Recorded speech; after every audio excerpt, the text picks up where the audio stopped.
প্রিয় দর্শক, আমরা এই মুহূর্তে আছি নার্সারিতে। এই যে দেখা যায় কত সুন্দর পুকুর এবং ফুল। ফুলকে কেই না ভালো না বাসে। এই যে দেখুন কত সুন্দর ফুলের বাগান।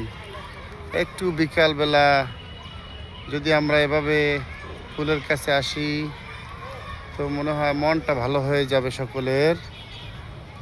এই এখানে না শুধু দেখি, এই যে দেখা যায় বরিশাল রূপাতলিতে নার্সারি। এই যে সুন্দর ফুলের বাগান, আমরা ঘুরতে আসছি শিক্ষার্থীদের নিয়ে। তো ওদের মন ফ্রেশের জন্য, এই জন্য যাদের মন ভালো থাকে না তারা জন্য আমরা একটু ফুলের বাগানে ঘোরাঘুরি করি। এই যে দেখা যায় কত সুন্দর পুকুর, পুকুরে হয়তো বা মাছও আছে, অনেক ভালো দেখা যায়।